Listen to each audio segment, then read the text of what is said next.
Hello বন্ধুরা, কেমন আছো সবাই? তো আশা করি সকলে খুবই ভালো আছো। আর আজকে আমি একটু বিজি আছি, যার জন্য আমি তোমাদের আজকে খুবই শর্ট একটা ভিডিও আপলোড করব তোমাদের জন্য। তো যদি ভালো অপরচুনিটি পাই অবশ্যই আমি ট্রেড নিব।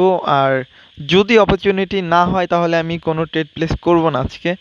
আর আজকে আমি একটা জিনিস সবাইকে বলতে চাই, যারা ট্রেডিং করতেছো অনেক দিন করো, আগে থেকে করো বা কিছুদিন ধরে শুরু করছো, আমি সবাইকে একটা কথা সবসময় বলি, যে কোনো একটা স্ট্র্যাটেজি নিয়ে পড়ে থাকো, ওইটাকে ওই স্ট্র্যাটেজির উপর মাস্টার করে ফেলো, তাহলে তোমরা ট্রেডিং ভালো কিছু করতে পারবা।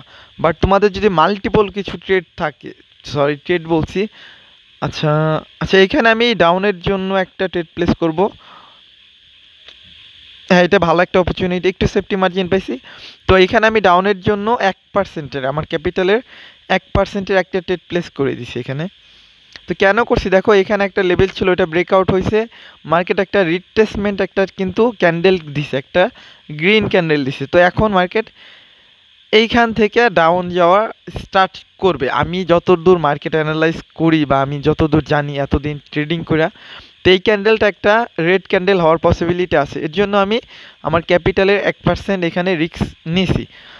তো যদি উইন হয় ভালো, উইন না হলেও কিছু করার নাই, কারণ আজকে আমি একটা ট্রেড প্লেসই করব।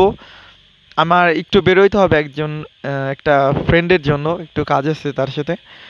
তো যাই হোক, এটা উইন হোক লস হোক, আজকে আমি এরপরে ট্রেড প্লেস করব না। তো তাড়াহুড়া করে ট্রেডটা নিছি, বাট অ্যানালাইজ ঠিক ছিল, তো আমাদের প্রথম ট্রেডটা উইন হয়ে গেছে। আর আজকে এটা আমার প্রথম ট্রেড, আর আজকের জন্য আজকে এটা লাস্ট ট্রেডও আমার, কারণ একটু বেরোইতে হবে। তো ভালো থাকবে সবাই, আজকের মতো এইটুকুই ছিল। তো কালকে দেখা হবে।